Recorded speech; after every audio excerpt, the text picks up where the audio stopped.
Alors ce matin, je voulais faire un sujet qui concerne la low-tech. Alors qu'est-ce que c'est que la low-tech? Alors dans low-tech, on entend low, c'est bas en anglais, et tech, c'est la technologie. Alors ce concept, il a été mis en place, euh, il a concerné, disons, le fait de pouvoir utiliser la technologie avec, dirons-nous, un minimum de complications. C'est-à-dire que, étant donné qu'on est une chaîne Agir et Vivre enfin, qui s'interroge sur l'utilité de la vie, sur la nécessité d'agir, sur le sens de cette vie, eh bien on a bien remarqué depuis longtemps que la machine pouvait aider l'homme. Hein, parce que dans l'idée globale des gens, il y a quand même une confusion, on va dire, mentale, qui fait qu'on associe parfois, alors c'est assez binaire, parce que certains sont pro-technologie, hein, vont croire en tout ce qu'on leur dit et courir après le dernier appareil à la mode, et puis d'autres, au contraire, dont je fais un peu partie, vont faire preuve de plus de scepticisme et vont prendre du temps pour essayer de juger du bien fondé de l'acquisition d'un produit. Personne ne peut contester toutefois qu'à moins d'être masochiste, hein, fou complètement, la technologie, les avancées techniques peuvent nous apporter quelque chose. Un des premiers outils qu'a dû utiliser l'homme dans son histoire, ça a été le caillou. Hein, le caillou pour écraser tout simplement les noix, pour écraser les baies assez résistantes. Et quand il a utilisé le caillou, bien, l'homme faisait déjà preuve d'une certaine technologie, d'une certaine finesse, parce que quand tu prends un caillou de 1 kg, tu ne travailles pas comme avec un caillou de 2 ou 3 ou 4, ou un caillou de 300 grammes. Hein, il a fallu qu'il dose son effort, parce que s'il tapait trop fort, tout était complètement écrasé, il perdait du temps à séparer les restes de la baie ou de la noix, qui sont à moitié du bois, et la chair. Et puis, s'il ne te frappait pas assez, bien, il n'ouvrait pas assez. Donc à partir de ce moment-là, on a déjà eu à voir, à se mettre en place une technologie, l'utilisation d'une technique qui permettait de gagner du temps. Parce que, bon, moi, ça m'est arrivé, je ne sais pas si tu as déjà travaillé dans les travaux un peu de la ferme, mais chez moi, bien, il y avait une petite ferme à côté, et de temps en temps, mon père nous demandait de l'aider. Eh bien, quand tu travailles comme ça, tu vois que tu gagnes vite du temps avec des astuces et avec des petits objets, des petits outils. Pour s'en convaincre, il n'y a qu'à voir la quantité d'outils qu'avaient les gens, j'allais dire au Moyen Âge, il y a encore 100 ans dans les fermes, c'était incroyable. Un outil adapté à chaque chose. Donc, concernant la technologie, on ne va pas remettre en cause le fait d'utiliser la technologie, hein, pour certaines choses, la technique, puisque l'homme, au fur et à mesure, a fait grandir la quantité de techniques qu'il faisait rentrer dans sa vie. Alors certaines techniques se sont avérées, on va dire, pacifiques, hein, certaines d'autres moins, d'autres aussi ont été entre les deux. Par exemple, le feu ben, nous a permis de faire beaucoup de choses. Le feu nous a permis de nous éclairer, hein, de la nuit. Le feu nous a permis de nous réchauffer, de faire cuire les aliments, de durcir les pointes de flèche, etc., etc. Donc tu vois quand même qu'il y avait des points positifs, mais ça a permis aussi parfois malheureusement ben, de brûler les habitations des ennemis, etc., etc. Donc les découvertes techniques ont eu progressivement des côtés positifs et des côtés négatifs, hein, à double face, comme le train même. Voilà, le train, un moyen de transport, au demeurant anodin, qui n'a pas toujours été évident à mettre en place au début parce que les gens étaient très sceptiques, et puis qui finalement s'est révélé utile, mais qui a vidé les campagnes. Hein, qui a vidé les campagnes et qui a été responsable dans une certaine mesure, avec le transport par bateau, au 19e, d'une forme d'esclavage de la population, de néo-esclavage. Donc la technologie est très importante et on peut considérer qu'il existe une technologie admissible. D'ailleurs, je crois que c'est en... Alors, je ne sais pas si c'est en 29, je ne sais plus très bien quelle année. Je crois que Gandhi et Chaplin s'étaient rencontrés. Alors, ça devait être en Angleterre. Et les deux avaient discuté et étaient tombés d'accord sur l'utilité d'une certaine l'utilité de la machine, de la machine, dans la mesure où elle améliorait la vie de l'homme. Voilà.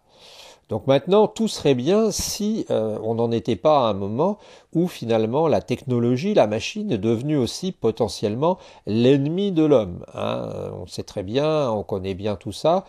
On sait très bien que beaucoup de machines, beaucoup d'engins, finalement, bien, parfois ça peut être directement parce que les nouvelles technologies, par exemple en chimie, font qu'on ne connaît pas la nocivité de certains produits qu'on met sur le marché après des enquêtes assez sommaires, somme toute, qui sont faites, je le rappelle, quand même par les fabricants, hein. L'État n'a qu'à valider les enquêtes, donc c'est quand même assez limite au niveau de la méthodologie. Mais disons que globalement, nous sommes dans une situation actuelle où la technologie pose des questions. Je reprendrai le mot de Marcel Pagnol qui disait quelque chose, je crois que c'est Marcel Pagnol qui disait en fait les scientifiques ça commence avec la machine à laver et ça finit par la bombe atomique. C'est un peu ça. Alors face à ça est né un courant qu'on appelle la low-tech, donc qui vise à utiliser la technique, considérer la technique, prendre en compte la technique, mais la prendre du point de vue simplement de l'utilité, hein, et dans une idée de simplification. Pourquoi? Parce que plus une technique va être simplifiée, et plus logiquement elle va être fiable. Hein, si tu as je vais prendre une chose simple, par exemple un ouvre-boîte. Bah, si tu as un ouvre-boîte qui est fabriqué simplement d'une roue dentée, voire même encore mieux d'un plus simple, d'une sorte de couteau, là tu sais, comme ces ouvre-boîtes avec un appui, un point d'appui, puis que tu tournes autour de la boîte, bah, mis à part si l'engin casse, peu de chances que ça ne marche pas. Tu vas mettre un certain temps à ouvrir ta boîte, mais bon. Si tu utilises maintenant un ouvre-boîte dernier cri électrique électronique sur lequel, fixé au mur, tu sais, sur lequel tu n'as que à poser ta boîte et appuyer dessus pour tourner, bah, tu as le risque qu'il n'y ait pas d'électricité, ce qui peut toujours arriver, tu as le risque que l'appareil ne fonctionne pas, tu as le risque que la dent dérape, parce qu'il y a une dent, tu vois, elle va mal, souvent elle accroche mal. Donc c'est un exemple simple qui prouve que plus on va rajouter de technologie, plus il faut que ce soit intéressant. Et c'est là que, comme dans les médicaments, intervient la balance, l'équilibre entre l'utilité et puis finalement le risque qu'il y a d'avoir des ennuis par exemple techniques, une impossibilité de s'en servir, des arrêts, des pannes. Donc face à ça, eh bien, est né un mouvement qui vise à privilégier la low-tech.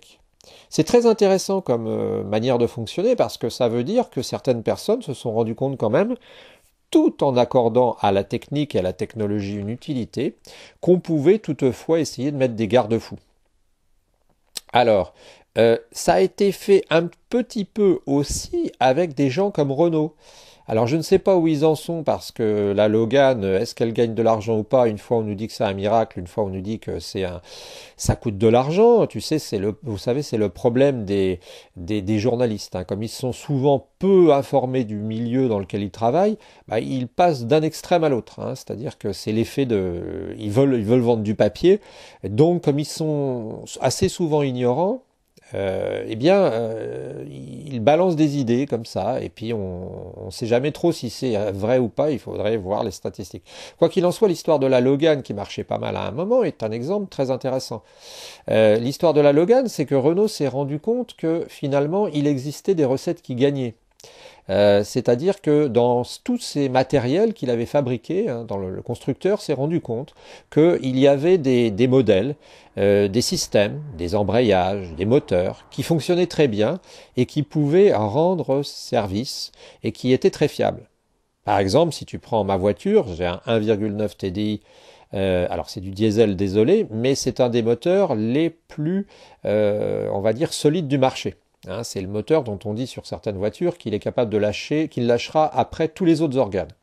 Bien ces gens-là, indépendamment, hein, ils se sont chez Renault dit bah tiens, on va mettre tous les organes qui fonctionnent pas mal dans une voiture, tous les organes qui ne tombent pas en panne, et comme ça, on va réussir à fabriquer un matériel qui va nous permettre de tenir la route et de proposer quelque chose dont on sait qu'il est éprouvé, parce qu'ils ne sont pas allés courir après les dernières technologies, mais dont on sait qu'il est éprouvé, mais qui va permettre d'avoir des avantages certains à long terme. Et ça a marché, le pari a été gagnant. Donc moi, je serais plutôt, enfin la logique serait plutôt vers cette forme de fonctionnement. C'est-à-dire d'accepter la technologie, mais dans la mesure où cette technologie est efficace, utile, et puis aussi dans la mesure où cette technologie est avant tout fiable. C'est-à-dire qu'une technologie fiable, c'est une technologie qui ne va pas te laisser au milieu du chemin, hein, au milieu du gué. C'est un peu ce qu'a fait Apple finalement. Apple, qu'est-ce qu'il a fait? Il a apporté de l'esthétique, mais il a apporté aussi quelque chose de simplifié, quelque chose de technologiquement, on va dire, facile à utiliser, qui tombe moins en panne parce qu'il n'est pas comme un logiciel Microsoft qui est certes compatible, mais très piraté et souvent lourd. Mac s'est dit ça finalement. Ils se sont dit Apple, bon ben voilà, on va fabriquer quelque chose d'autre qui va être plus simple. Ce qui rejoint ce que disait Antoine de Saint-Exupéry, qui disait qu'au début la technique fonctionnait toujours pareil, l'acquisition d'une technique ou d'un savoir-faire. Au début ça paraissait très compliqué, seuls les spécialistes s'en emparaient, et puis progressivement, eh bien, on simplifiait l'objet pour le rendre accessible au plus grand nombre.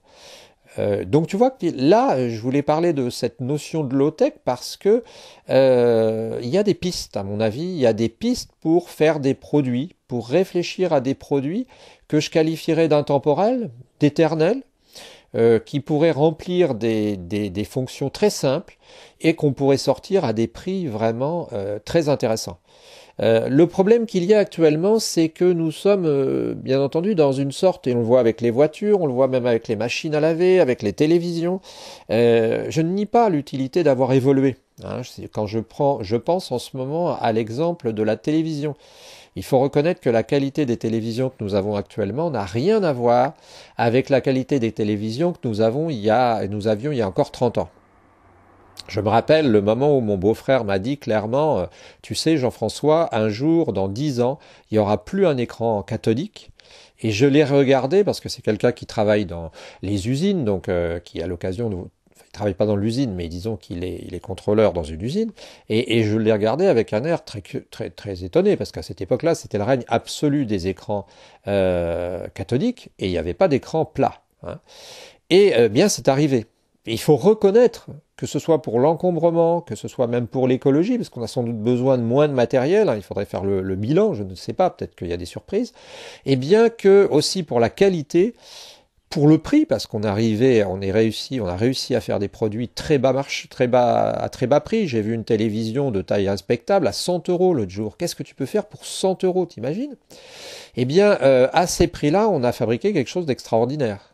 Hein, je sais que quand il m'arrivait de voir un match de foot sur ma petite télévision, ma télévision moyenne, j'étais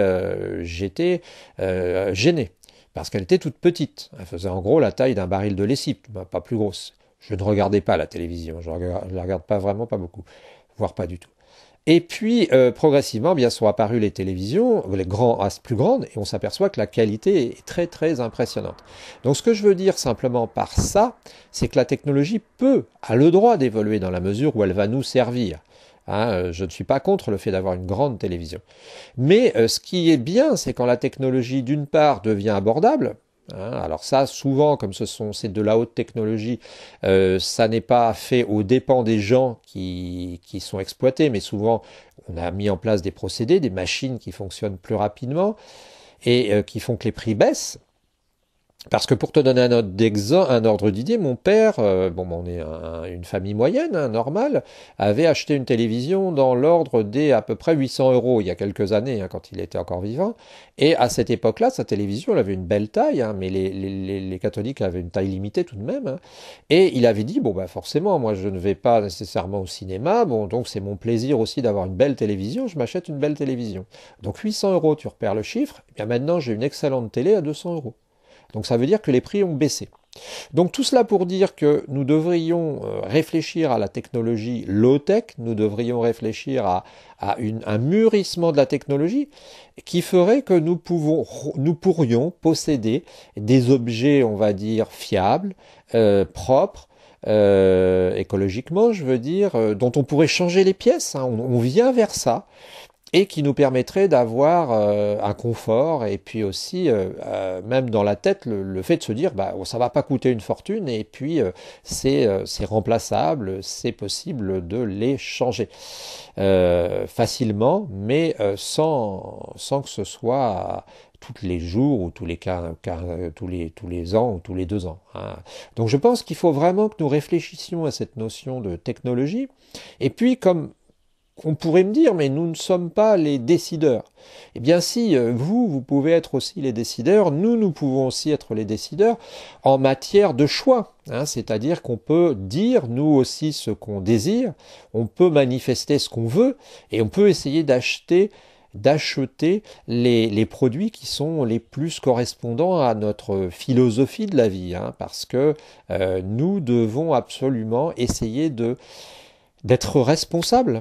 Hein, et de ne plus rentrer dans l'ère des gadgets inutiles, hein, dont on sait qu'ils sont vite périmés, coûteux, souvent, et finalement ne servent pas à grand-chose. Je me rappelle de l'époque où des parents avaient dit dans l'école de mon fils qu'il était peut-être plus utile à l'arbre de Noël des parents d'acheter quelques livres ou des objets en bois plutôt que d'acheter des petits appareils chinois emballés, des petites voitures ou je ne sais quoi, à bas prix hein, souvent, parce que les parents d'élèves, c'est pas contre eux, mais avaient des budgets limités. Hein. Et donc, dans le cadre de l'arbre de Noël, et donc, eh bien, finalement, qui se retrouvaient à la poubelle très rapidement. Donc il faut que nous tous nous fassions cet examen de conscience, cet examen de besoin, dirait-on, pour que nous soyons capables, point par point, jour après jour, de cerner nos besoins et de voir quel est ce que nous pouvons avoir, posséder, acquérir. Hein. Ça devrait être la même manière de procéder pour un ordinateur. Hein, moi j'ai des ordinateurs fixes, ils sont intuables. Les ordinateurs portables, bah, il faut reconnaître qu'ils ont une obsolescence programmée de 3 à 4 ans. Ça peut être aussi pour le chauffage. On devrait penser à un chauffage pérennisé sur 30 ans, hein, c'est-à-dire qu'on devrait imaginer quel mode de chauffage allons-nous choisir pour une trentaine d'années, au moins une vingtaine.